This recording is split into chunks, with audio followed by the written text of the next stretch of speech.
ప్రెగ్టాక్స్ ఛానల్కి ఘనస్వాగతం. ఆయన పేరు కులశేఖర్. కానీ ఆయన గురించి, ఆయన రాసిన పాటల గురించి తెలిసిన ఎవరైనా కూడా ఆయన్ని కళశేఖర్ అనాల్సిందే. ఆయన కలం బలం ఆ స్థాయిలో ఉంటుంది. తన మాటని పాటగా మార్చి అక్షరాల వేటలో తెలుగు రచయితలకి అందమైన ప్రేమ బాటని చూపిన రచయితల కులానికి శేఖరుడు ఆయన. పాటల మీదే అందమైన పాటలు రాసిన కవ ఆయన.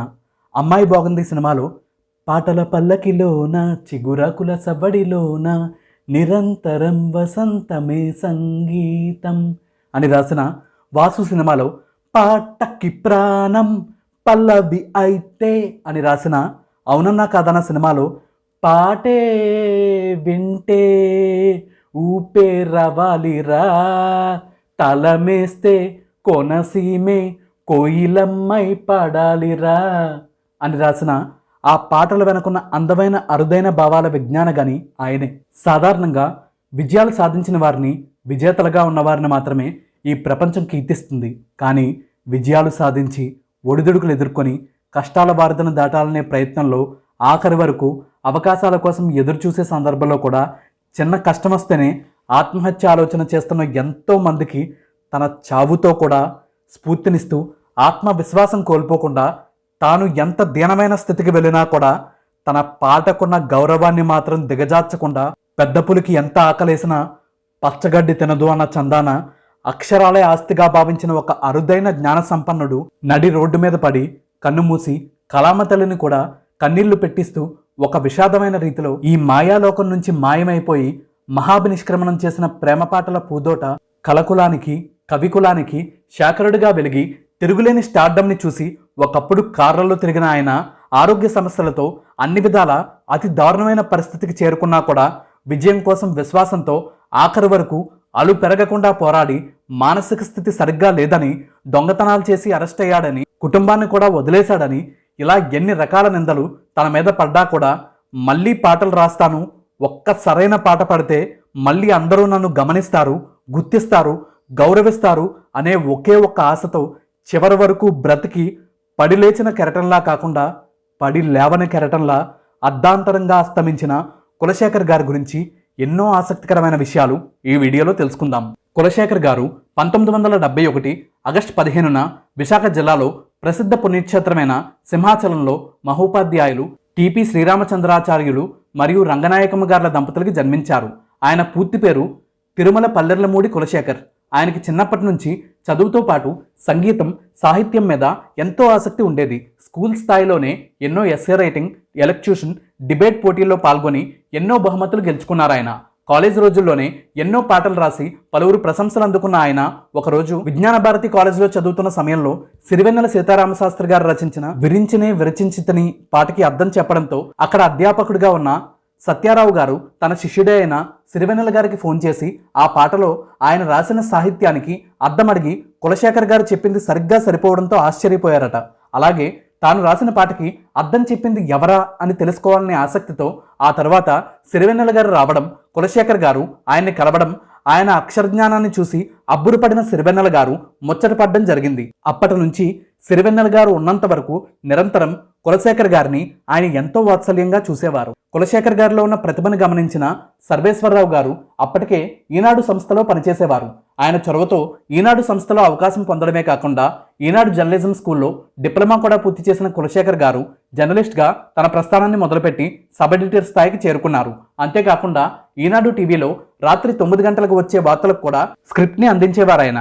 ఈనాడు సంస్థలో మొట్టమొదట ఢిల్లీలో ఆయనకు పోస్టింగ్ లభించింది. ఆ తర్వాత ఆయనకి చెన్నైకి ట్రాన్స్ఫర్ అయింది. ఈ విషయం సిరివెన్నెల గారికి చెప్పగానే తన ఇంటి మేడ మీదే ఉన్న పై పోర్షన్లో కులశేఖర్ గారు ఉండటానికి ఆయన అవకాశం ఇచ్చారు. కులశేఖర్ గారికి అప్పటికే విద్యావతి గారితో వివాహం అయింది.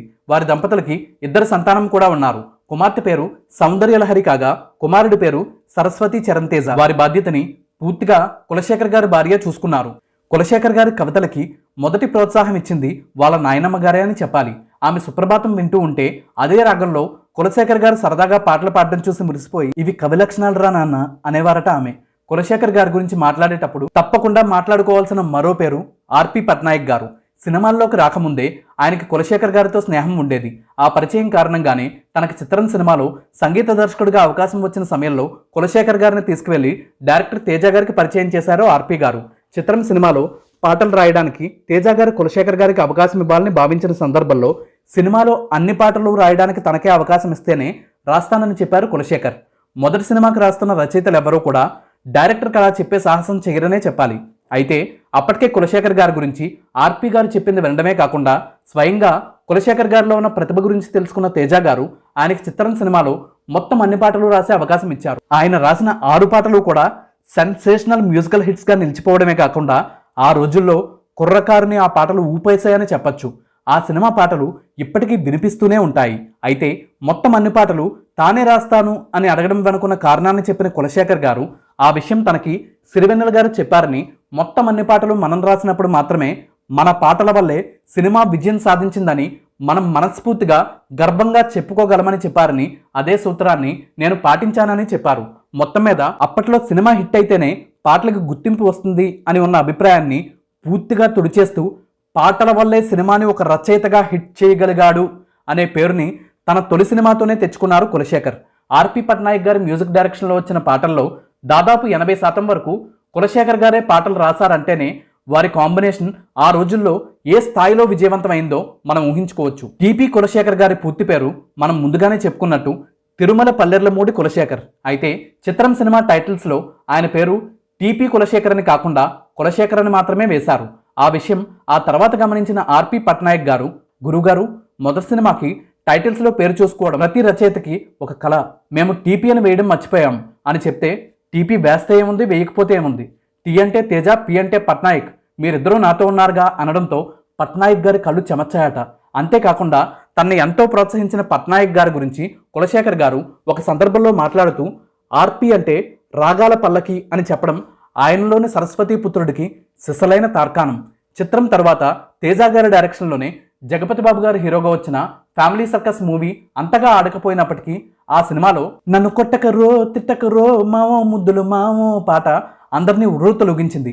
ఆ వెంటనే వచ్చిన నువ్వు నేను సినిమాతో కులశేఖర్ గారి క్రేజ్ అమాంతం ఆకాశం అంత ఎత్తుకు పెరిగిపోయింది. ఈ సినిమాలో మొత్తం 9 పాటలు ఉండగా ప్రతి ఒక్క పాట ఒక సంచలనమయ్యి ఆంధ్ర రాష్ట్రాన్ని అదరగొట్టేశాయి. ఈ సినిమాలో కూడా మొత్తం అన్ని పాటలు కులశేఖర్ గారే రాశారు. నువ్వు నేను 100 రోజుల ఫంక్షన్లో గాజువాక పిల్ల పాటకి సాక్షాత్తు మెగాస్టార్ చిరంజీవి గారు స్టేజ్ మీద డ్యాన్స్ వేయడం విశేషం. తేజ గారు ఆర్పి పట్నాయక్ గారి కాంబినేషన్లో కులశేఖర్ గారు పాటలు రాసిన సినిమాలు సూపర్ డూపర్ మ్యూజికల్ హిట్స్గా నిలుస్తున్న నేపథ్యంలో జయం సినిమాలో మొత్తం 12 పాటలు పెట్టగా అన్ని పాటలు మరోసారి కులశేఖర్ గారే రాశారు. ఆ సినిమా తర్వాత కులశేఖర్ గారి క్రేజ్ కుల మతాలు, వర్ణ వర్గాలు, ప్రాంతాలు, ప్రదేశాలకు అతీతంగా వేరే ఏ రచయిత అందుకోలేనంత స్థాయికి చేరిపోయింది. అప్పట్లో అందరికంటే పాట రాయడానికి అత్యధిక రెమ్యునరేషన్ తీసుకునే రచయితల్లో ఒకరిగా ఎదిగారు ఆయన. ఆ సినిమా సక్సెస్ మీట్ ఫంక్షన్ హైదరాబాద్లోని ఉస్మానియా యూనివర్సిటీలో జరగ్గా వేలాది మంది విద్యార్థుల కేరింతలు, హర్షధ్వానాల మధ్య బౌన్సర్ల సహాయంతో కులశేఖర్ గారు వేదిక మీదకి అడుగు పెట్టగానే ఆ సభా ప్రాంగణం అంతా మారుమోగిపోవడం, ఒక్క రచయితకి అంత ఫాలోయింగ్ రావడం అనేది అప్పటి వరకు ఎవ్వరూ చూడని, కని విని ఎరుగని సంచలనమని చెప్పచ్చు. చాలామందికి ఆయన దాదాపు 500కు పైగా పాటలు రాశారనే విషయమే తెలియదు. ఆయన పాటల్లో కొన్ని గొప్ప పాటల గురించి చెప్పాలంటే ఆర్పి పట్నాయక్ గారి మ్యూజిక్ డైరెక్షన్లో దాదాపు 80% పాటలు ఆయనే రాశారనే విషయం ముందే చెప్పుకున్నాం. రజనీకాంత్ గారి శివాజీ సినిమాలో 2 పాటలు రాసిన ఆయన మెగాస్టార్ చిరంజీవి గారి ఇందిరా సినిమాలో అయ్యయ్యో పాటను రాశారు. మురుగరాజు సినిమాలో హంగామా హంగామా అనే పాటను రాశారు. వెంకటేష్ గారి సూపర్ డూపర్ మ్యూజికల్ హిట్ ఘర్షణ సినిమాలో అన్ని పాటలు రాసిన ఆయన వసంతం సినిమాలో 5 పాటలు రాశారు. జెమినీ సినిమాలో 1 పాట, ఆడువారి మాటలకి అద్దాల వేర్లే సినిమాలో 1 పాట, నాగార్జున గారి సంతోషం సినిమాలో 4 పాటలు రాశారు. ఉదయ్ కిరణ్ గారి చిత్రం, నువ్వు నేను, హోలీ, అవునన్నా కాదన్నా సినిమాలకి అన్ని పాటలు రాసిన కులశేఖర్ గారు కలుసుకోవాలని సినిమాలో 2 పాటలు, శ్రీరామ్ సినిమాలో 3 పాటలు రాశారు. నితిన్ గారి దిల్ సినిమాలో 1 పాటను రాసిన ఆయన జూనియర్ ఎన్టీఆర్ గారి సుబ్బు సినిమాలో మస్తు మస్తు సంగతుంది నీలో పోరే, అదుర్స్ సినిమాలో నా కళ్ళల్లో నా చూపులు నీతోనే, అల్లు అర్జున్ గారి హ్యాపీ సినిమాలో ఎగిరే మబ్బులలోన, మహేష్ బాబు గారి నిజం సినిమాలో అన్ని పాటలు, సైనికుడు సినిమాలో 2 పాటలు, టక్కర దొంగ సినిమాలో బాగుందమ్మో బాగుంది అమ్మాయి నీ ముద్దు, సిద్ధార్థ్ గారి బొమ్మరిల్లు సినిమాలో 1 పాట, తరుణ్ గారి నువ్వు లేక నేను లేను సినిమాలో నిండు గోదారి కదా ఈ ప్రేమ పాట, అలాగే మోహన్ బాబు గారి తప్పు చేసి పప్పుకూడు సినిమాలో ఇంతన్నాడంతన్నాడే గంగరాజు పాట. ఇలా చెప్పుకుంటూ పోతే ఆయన రాసిన పాటలు కొన్ని కోట్ల మందికి స్ఫూర్తిగా నిలవడంతో పాటు వారి ఆనందాల్లో అనుభూతుల్లో భాగమయ్యాయని చెప్పచ్చు. అప్పటికప్పుడే సందర్భానికి తగ్గట్టుగా పాటలు రాయడంలో ఆయన్ని మించిన వారు లేరని చెప్పచ్చు. ఒక సందర్భంలో డైరెక్టర్ తేజ గారు కులశేఖర్ గారికి ఫోన్ చేసి, గురుగారు నేను అర్జెంటుగా ఒక పాట షూట్ చేయాలి, మీరు రాయాలి అన్నారు. అప్పుడు కులశేఖర్ గారు ట్రైన్లో ఉన్నారు. ట్రైన్ బాగా లేట్ అయ్యింది. కనీసం కూర్చోవడానికి కూడా చోటు లేదు. అదే విషయాన్ని తేజ గారికి చెప్పారు కులశేఖర్. ఇప్పుడు నాకు పాట చాలా అర్జెంట్, మీ ఇష్టం అని ఫోన్ పెట్టేశారు తేజ. మళ్ళీ 15 నిమిషాల్లో, సారీ గురుగారు, పాట అర్జెంట్ అని టెన్షన్లో నేను మాట్లాడానని చెప్పబోతుండగా నేను పాట రాసేసానని చెప్పారు కులశేఖర్.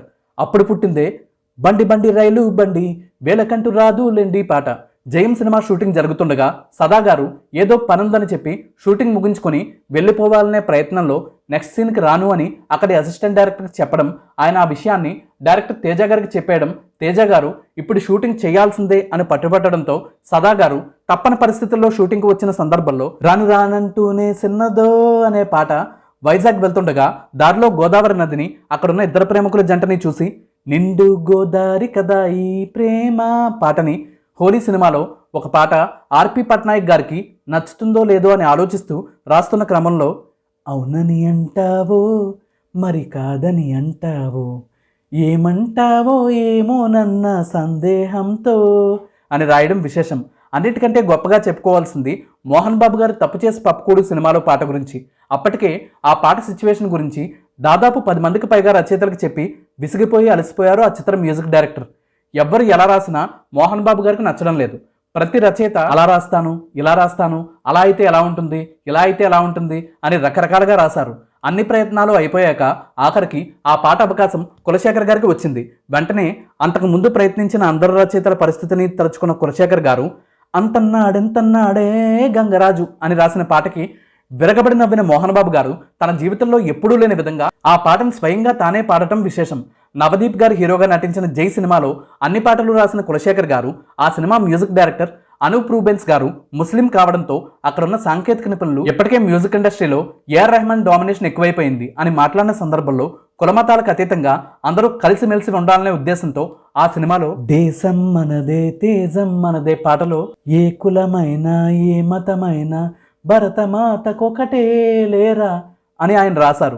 ఆ పాట ఇప్పటికీ కూడా స్వాతంత్ర దినోత్సవం సందర్భంగా, ఆయన పుట్టినరోజు నాడు, గణతంత్ర దినోత్సవం సందర్భంగా కూడా ఆ పాట తెలుగు నాట ఖచ్చితంగా వినిపించే తీరుతుంది. అయితే కులశేఖర్ గారి జీవితాన్ని ఆయన డైరెక్టర్గా పనిచేసిన ప్రేమలేఖ రాసా ముందు తర్వాత అని చెప్పుకోవాలి. ఆ సినిమా ద్వారానే ప్రముఖ హీరోయిన్ అంజలి గారు కూడా హీరోయిన్గా తొలి అవకాశాన్ని అందుకున్నారు. అయితే ఫోటో అనే సినిమా ముందుగా రిలీజ్ అయ్యింది. ఈ సినిమాలో నిర్మాత కుమారుడే హీరోగా కూడా నటించారు. ఈ సినిమా దారుణ పరాభవాన్ని మూటకట్టుకుంది. అంతేకాకుండా రిలీజ్కి కూడా చాలా ఆలస్యం అయ్యి ఎన్నో ఇబ్బందులను ఎదుర్కొంది. ఆ తర్వాత జరిగిన అంతుచిక్కని పరిణామాల నేపథ్యంలో కులశేఖర్ గారి ఆరోగ్యం క్షీణిస్తూ వచ్చింది.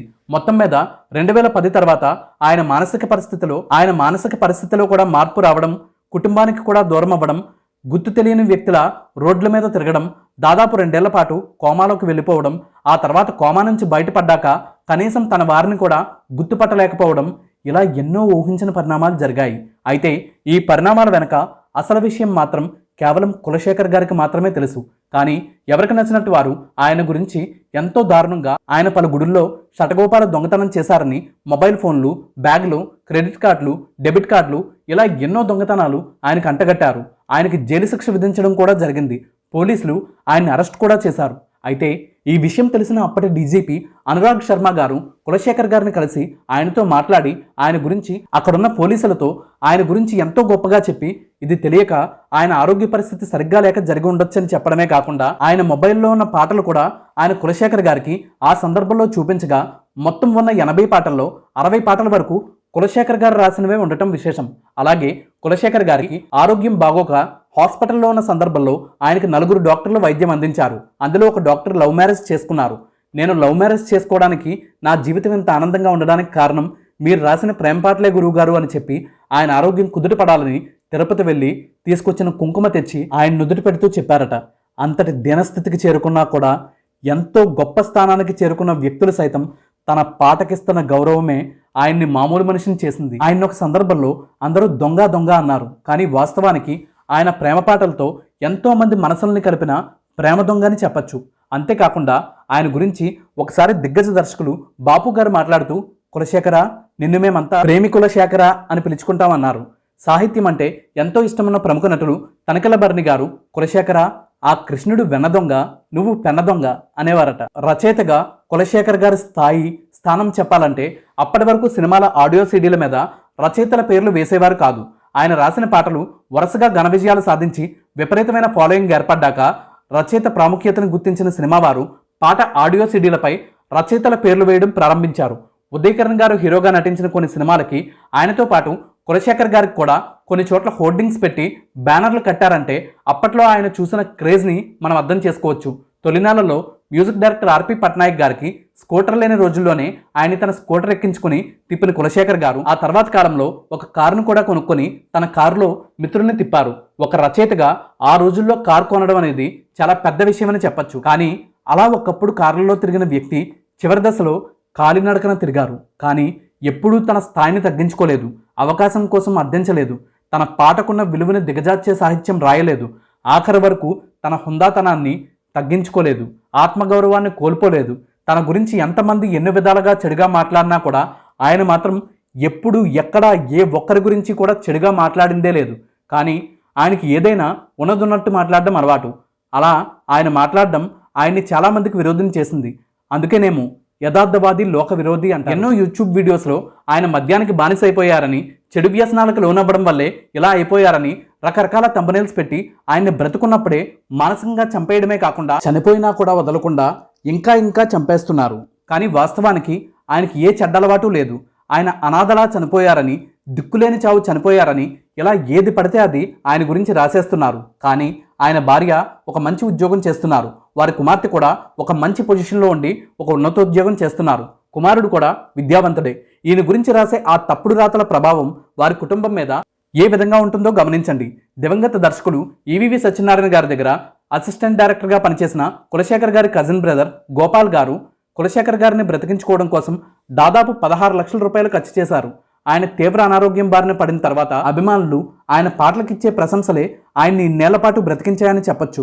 కానీ అంతటి గొప్ప వ్యక్తి గురించి తప్పుడు ప్రచారాలు చేయడం, అది కూడా చనిపోయాక చేయడం ఏమాత్రం భావ్యం కాదు. వాల్మీకి పోయినా రామాయణం ఉంది, వ్యాసుడు పోయినా భారతం ఉంది, కృష్ణుడు కనిపించకపోయినా భగవద్గీత ఉంది. అలాగే మనం ఉన్నా లేకపోయినా మనం చేసే పని బాగుంటే అది 10 కాలాల పాటు ఉంటుంది. సంగీతం సాహిత్యం కలిస్తే అది ఒక అందమైన సంసారం అని చెప్పిన ఆయన తన సాహిత్యం కోసం తన సంసారాన్ని కూడా వదిలేశారు. మళ్ళీ విజయంతోనే కుటుంబం చెంతకు చేరాలని ఆఖరి వరకు తపించారు. ఆయన ఆర్థికంగా అత్యంత దారుణమైన పరిస్థితుల్లో ఉన్నప్పుడు కూడా తమ పాటలకి బోల్డ్గా, రొమాంటిక్గా, సెక్సీగా ఉండేలా రాస్తే అడిగినంత ఇస్తామని చెప్పినా కూడా అలాంటి ఒక్క పాటని కూడా ఆయన రాయలేదు. దానికి కారణం ఒక్కటే, ఆయన తన విద్యను నమ్ముకున్నారు, అమ్ముకోలేదు. పాటని ఒక సామాజిక బాధ్యతగా ఆయన భావించారు. మంచి పాటలను మాత్రమే రాశారు. RRR సినిమాలో ఒక పాటకి ఆస్కార్ అవార్డు వచ్చిందనే విషయం మనందరికీ తెలిసిందే. అయితే ఆ పాట కన్నా అత్యద్భుతమైన పాటలు కొన్ని వందల సంఖ్యలో రాశారు కులశేఖర్. అలాంటి వ్యక్తికి మరణం తర్వాతైనా తగిన గుర్తింపిచ్చి గౌరవించాలని కోరుకుందాం. ఎందుకంటే జీవితంలో ఎవ్వరూ చూడనంత అత్యున్నత స్థాయిని చూసిన వ్యక్తి అత్యంత దారుణమైన నరకయాతన ఏకదాటిగా 16 ఏళ్ల పాటు అనుభవించినా కూడా ఆఖరి వరకు ఆయన పోరాడారే తప్ప పారిపోలేదు. చివరికి ఆ పోరాటంలో ఆయన తన ప్రాణాలైనా వదిలేశారు, కానీ పాటని మాత్రం చివరి వరకు వదలలేదు. చివరికి అనారోగ్య సమస్యలతో ఆయన 2024 నవంబర్ 26న హైదరాబాద్ గాంధీ హాస్పిటల్లో చికిత్స పొందుతూ స్వర్గస్థులయ్యారు. ఆయన పవిత్రాత్మకి శాంతి చేకూరాలని, ఆయన తన పాటలతో స్వర్గంలో ఉన్న అందరినీ అలరించాలని మనస్ఫూర్తిగా కోరుకుందాం. ఇదండి మన వీడియో. ఈ వీడియో మీకు నచ్చిందా? నచ్చితే తప్పకుండా ఈ వీడియోని లైక్ చేయండి, షేర్ చేయండి. మీ అమూల్యమైన అభిప్రాయాన్ని కామెంట్ చేయడంతో పాటు మన ఛానల్ని సబ్స్క్రైబ్ చేసి పక్కనే ఉన్న బెల్ ఐకాన్ని ప్రెస్ చేసి ఆల్ నోటిఫికేషన్స్ యాక్టివేట్ చేయడం ద్వారా మన ఛానల్ కుటుంబ సభ్యుల్లో ఒకరిగా చేరిపోవడం మీ బాధ్యతగా భావించండి. ఈ వీడియోని చివరి వరకు చూసినందుకు ధన్యవాదాలతో మీ మిమిక్రీ ప్రబిన్.